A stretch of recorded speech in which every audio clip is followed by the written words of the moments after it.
채널에서 가장 많이 올라오는 질문 댓글이 뭐냐면 저는 왜 항상 당하기만 하는 걸까요? 왜 언제나 사람들이 나에게 함부로 대하는 걸까요? 인데요. 사실 제가 그동안 유튜브에서 많이 했던 주제의 이야기들인데 이렇게 하면은 주제가 너무 광범위해서 조금만 범위를 좁혀서 간단하게 존재감과 아우라를 풍길 수 있는 10가지의 방법으로 이야기를 해보겠습니다. 네, 일단 그 전에 한 가지 말씀드릴 게 있는데요. 바로 이번에 나온 저의 두 번째 책 나는 왜 항상 당하기만 하는 걸까가 나왔는데요. 보시면 아시겠지만 저의 앙증맞은 캐릭터가 눈에 띄죠. 그동안 유튜브에서 했던 인간관계 이야기의 핵심적인 이야기를 중점으로 해서 책 중간중간에 많은 감독님들이 유튜브 채널에서 가장 많이 하셨던 질문들을 골라서 말 중간중간에 배치해서 더욱더 이해하기 쉽게 편집을 했습니다. 직장 상사, 동료, 친구, 가족, 연인 등등 그 누구에게도 함부로 휘둘리지 않고 당하지 않는 이야기인데요. 이렇게 사람의 누군가를 함부로 대한다는 건 여러분이 어떤 사람으로 보여지는 거에 따라서 결정되는 것이기 때문에 상대방과 싸울 필요가 전혀 없이 나의 말과 행동을 조금만 바꿈으로써 막 함부로 대하기 쉬운 사람에서 함부로 대하기 어려운 사람으로 드라마틱하게 바뀌게 될 수 있는 이야기입니다. 여러분의 태도가 드라마틱하게 바뀌면 상대방의 태도 또한 드라마틱하게 바뀐다가 이 책의 핵심입니다. 정말 한 줄 한 줄 정성스럽게 썼으니까요.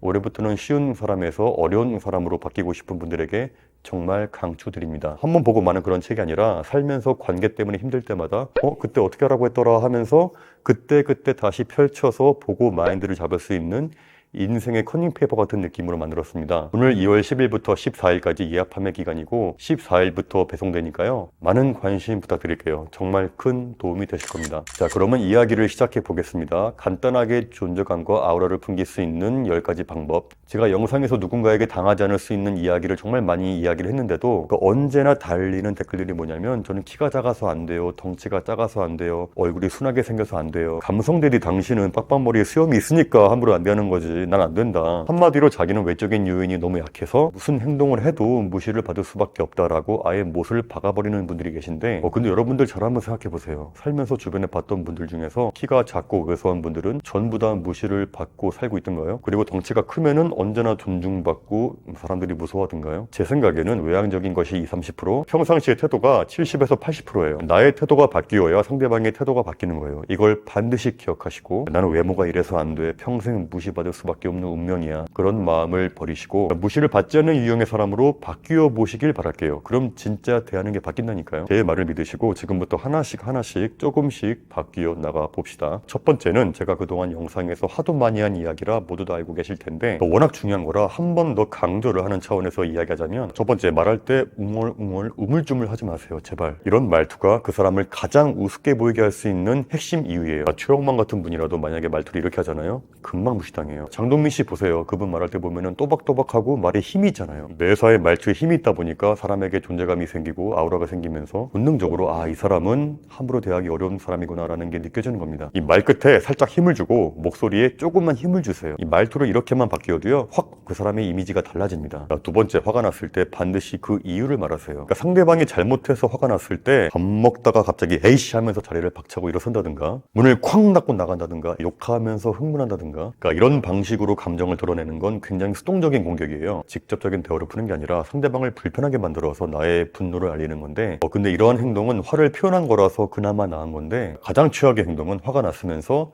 화를 표현도 못하고 꽁해서 가만히 있는 거예요. 자, 화가 났을 때는 평정심을 유지한 채 내가 무엇 때문에 화가 났는지 구체적으로 말하는 게 중요합니다. 야, 나 지금 진짜 화나거든? 왜냐면 너도 한번 입장을 바꿔서 생각해봐. 이렇게 여럿이 있는 자리에서 누가 너한테 그런 식으로 말하면 넌 기분이 어떻겠냐? 이런 식으로 나의 감정을 밝히되 언성을 높이지 말고 그 이유를 덧붙이는 게 더욱더 그 화에 무게감이 있어 보입니다. 세 번째, 상대방이 급발진하면요 일단 그냥 가만히 쳐다보세요. 급발진에도 여러 가지 유형이 있는데 직장 상사가 내가 잘못한 것도 아닌데 혼자 확 욕한다든지 그러한 쓸데없는 급발진을 어쩔 줄 몰라 한다든가 겁을 먹는다든가 쫄아있다든가 그건 상대방이 가장 원하고 있는 반응이에요. 상대방이 원하는 대로의 반응을 보여주지 않는 게 너무너무 중요해요. 상대방이 나에 대해서 예측할 수 없는 부분을 의도적으로 계속 만들어내야 아우라가 생깁니다. 내가 이렇게 했을 때 당연히 쫄 줄 알았는데 전혀 아무렇지 않게 있다든가 내가 이렇게 했을 때 겁먹을 줄 알았더니 전혀 겁을 안 먹어 하는 감정이 듭니다. 이건 본능이에요. 많은 분들이 잘 모르시는데 이 인사야말로 최고의 기선제압입니다. 제가 기선제압이라고 하면은 뭘 또 그렇게 이기려고 드냐, 둥글둥글 살아라, 피곤하게 살지 마라, 그렇게 딴지거는 분들이 계신데, 상대방을 이겨먹으려고 하고 센 척하는 게 기선제압이 아니라 상대방에게 무의식적으로 너와 나는 동등하다라는 메시지를 주는 게 진짜 기선제압이에요. 많은 분들이 생각하기에 특히 우리 한국 사람들이 그런 면이 조금 있어요.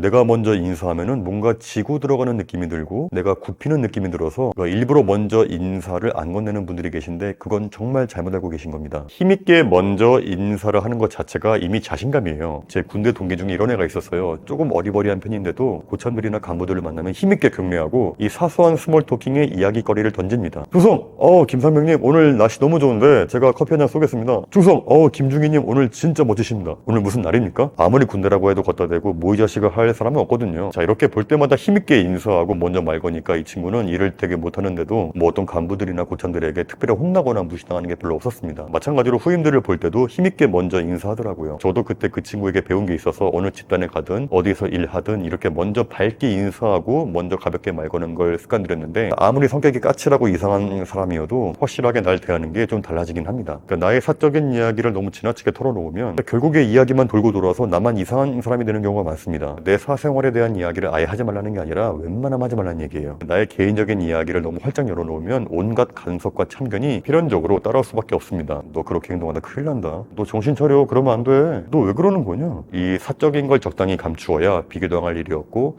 남의 시선에서 조금 더 자유로워질 수가 있어요. 그러니까 나를 지나치게 드러내지 않는 게 현명하다. 더 나아가서 나의 패를 쉽게 보여주지 말자. 자, 6번째, 타인을 기쁘게 하기 위해서 자신을 희생하지 마세요. 자, 이 말은 곧 스스로를 소중히 대하라는 의미이기도 한데요. 만약에 여러 사람이 모여있는 자리에서 누가 저를 조롱하고 있어요. 쟤는 옷을 거지같이 입었네. 쟤는 왜 저렇게 멍청하냐. 자, 그러면 사람들이 막 웃어요. 근데 그 상황에서 거기 모여있는 사람들의 분위기를 깰까봐 불쾌하면서도 억지로 웃거나 내가 좀 멍청해. 그런 식으로 스스로를 깎아내리는 경우가 있는데 절대로 그러면 안 됩니다. 그 밖에도 여러 가지가 있는데, 애인을 기쁘게 해주기 위해서 원치 않는 행동을 하고 원치 않는 양보를 하고 직장 동료들에게 잘 보려고 하지 않아도 될 야근을 맡아서 한다든가, 내가 굳이 쏘지 않아도 될 자리에서 기분 좋게 하기 위해서 무리해서 쏜다든가, 예시는 얼마든지 있습니다. 그러니까 어떤 상황에서든 자신을 최우선으로 생각하세요. 그러니까 이기적으로 살란 이야기가 아닙니다. 남을 위해서 하는 행동은 내가 여유가 있을 때 하는 거지, 내 잔이 넘쳐서 흐를 때 그때 남들에게도 줄 수 있는 건데, 그러니까 내 잔도 별로 남은 게 없어서 나도 마실 게 없는데 남을 위해서 억지로 꾸역꾸역 희생하지 말라는 이야기예요. 자, 7번째, 남을 뒷담화하는 자리에서 동조하지 마세요. 이건 정말 기억에 남고 반성하게 되는 에피소드인데, 한번 동창들끼리 모여서 이야기하고 있었는데 그 자리에 없던 누군가가 이제 타겟이 돼서 안주거리가 된 거죠. 정말 흔한 일이잖아요. 근데 평소에 정말 말도 없고 조용해서 존재감이 미비했던 친구가 있었는데 조용하게 한마디를 합니다. 그 경상도 친구였는데, 얘들아, 그 당사자가 없을 때 그 사람의 이야기는 좀 안 하는 게 어떻겠나 하니까 분위기가 조용해지는 거죠. 그때 속으로 뭐야 혼자 잘났어? 이렇게 생각하는 애도 있었을 거예요. 근데 저는 어떻게 생각했냐면, 와, 이 친구 진짜 멋있는데? 존재감이 미미했던 친구였는데 그 후로 정말 다시 보이게 되고, 와, 이 친구는 정말 믿을 만한 친구구나 라는 느낌이 들면서 방금 몇 분 전까지 그 뒷담화에 동조해서 웃고 떠들던 제가 너무 부끄러웠던 거죠. 그때 그 친구에게 엄청난 존재감을 느꼈습니다. 그래서 전 그 이후로 어느 자리에서든 그 사람이 없을 때 그 사람에 대한 뒷담화가 심해지면은 조용히 말 돌리거나 우리 이제 그만하고 다른 이야기 좀 할까라면서 말 돌립니다. 자, 8번째, 자기한테 마이크가 왔을 때 피하지 말 것. 자, 여기서 말하는 마이크란 나의 의견을 말할 수 있는 기회가 왔을 때 이야기인데요. 저기 너 생각은 어때? 라는 질문 받았을 때 저기 난 잘 모르겠는데? 딱히 내 생각은 별로 없는데? 나는 뭐 하자는 대로 할게. 이러면 안 됩니다. 특히 다른 사람들 여럿이 있을 땐 더욱 그래요. 한 예로 대학교 때 동아리 활동할 때 이야기인데, 그때 동아리원들이 동아리 회장에게 불만이 있는 게 있었어요. 그러니까 회비를 투명하게 사용하지 않고 약속대로의 활동을 안 하고 너무 권위적이게 행동하고 등등 그런 문제들이 있었는데, 마침 그런 문제들을 한자리에 모여서 이야기를 할 기회가 있었어요. 그때 저도 어떻게 조리 있게 말을 할까라고 머릿속으로 정리하고 있었는데, 동아리 회장이 맨 뒤에 앉아있던 항상 조용해서 고분고분해 보였던, 뭐 어떻게 보면 만만하게 보였던 친구죠. 그 친구에게 물어봤어요. 야, 너 생각은 어때? 라고 하니까 그때 다른 친구들은 전혀 기대를 안 하고 있었는데, 뜻밖에도 이 친구가 그럼 제 생각을 이야기해 보겠습니다 하더니 굉장히 조근조근 논리적으로 근거대 가면서 동아리 회장이 잘못하고 있는 부분을 잘 설명하고 거기에 대한 자기 느낀 점을 이야기하는 거예요. 목소리가 떨리거나 불안해하면서 하는 게 아니라 당당하게 회장의 눈을 보면서 뭐 그렇다고 해서 예의가 없게 하는 게 아니라 굉장히 유감이라는 느낌으로 하나하나 잘못된 부분을 이야기하는데, 그때 전 그 친구에게 존재감과 아우라, 섹시함을 동시에 느꼈습니다. 남자의 여자인데도 저렇게 조근조근 자기의 생각을 말하는 게 얼마나 멋진가를 알게 되었고, 그 이후로 동아리원들이 그 친구를 대하는 게 많이 달라졌죠. 자, 이렇게 자기에게 마이크가 왔을 때 절대로 피하지 마세요. 내가 이 말을 하면은 어떻게 생각할까 걱정도 하지 마세요. 이렇게 수학처럼 정답이 정해져 있는 문제가 아니라면요, 누구라도 생각과 의견을 자유롭게 말할 수 있는 거고, 그 누구도 뭐라고 할 사람이 없어요. 그리고 같은 말이라도 우물쭈물 말하는 것보다 자신감 있게 말하는 게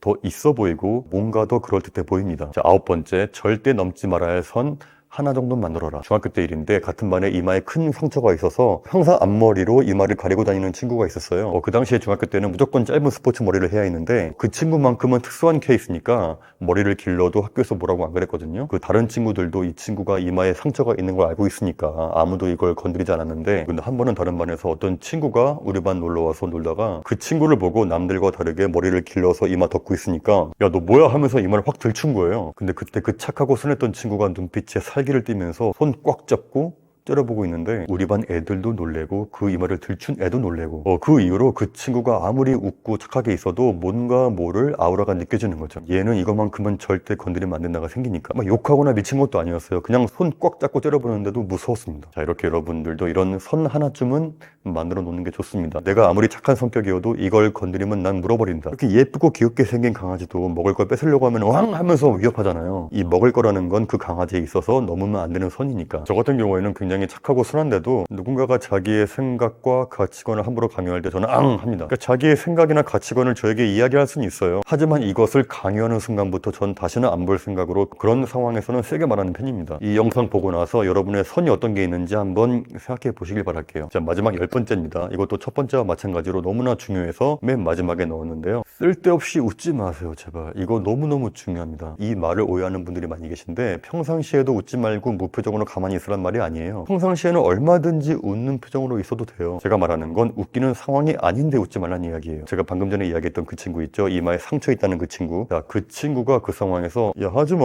하지 말라고 이랬으면은, 그러면 과연 그 상황에서 그 장난이 멈출까요, 안 멈출까요? 더 하겠죠. 그리고 그 친구 말고도 다른 친구들도 같은 장난을 칠 가능성이 높습니다. 그러니까 선 넘었을 때 정색하고 웃지 않고 죽일 듯이 때려보니까 다시는 그런 장난치는 친구들이 없었던 겁니다. 저도 예전에 한번 놀이터에서 정말 귀여웠던 아이가 있었는데, 한 7살, 8살 친구였는데, 너무 귀여워서 제가 볼을 막 만졌는데 이 친구가 만지지 마요. 그 어린아이에게도 순간적으로 무서움을 느꼈었어요. 이런 아이들에게도 싸움면이 있는데, 분위기가 쌓여지는 걸 두려워하지 마시고 내 기분이 상하면서 상대방의 비율을 맞춰야 하는 그 사실에 더 두려움을 느끼세요. 선 넘어왔을 때 웃는다는 건 상대방에게 있어서 그 선을 없애버리고 더 들어오고 싶게 만드는 욕구를 심어주는 행동이에요. 그러니까 쓸데없이 실없이 아무 이유 없이 웃지 마시길 바라겠습니다. 지금까지 이야기했던 10가지만 기억하셔도 큰 존재감과 아우라가 생긴다는 거 잊지 마시길 바라겠습니다. 오늘 제가 한 이야기는 이번에 나온 저의 두 번째 책 나는 왜 항상 당하기만 하는 걸까에 나오는 극히 일부의 이야기입니다. 자, 마지막으로 다시 한번 꼭 관심 가져주시고 읽어주시면 너무너무 감사하겠고요. 그리고 저의 계획은 영품문고이든 목표문고이든 평일이든 주말이든 시간 날 때마다 저의 책 매대 앞에 서서 독자분들에게 인사를 드리는 시간을 가지려고 하는데요. 제가 몇 월 며칠 몇 시부터 몇 시까지 어느 서점에서 서 있을지 그때그때마다 공지를 할 테니까요. 제가 실물이 얼마나 귀여운지도 한번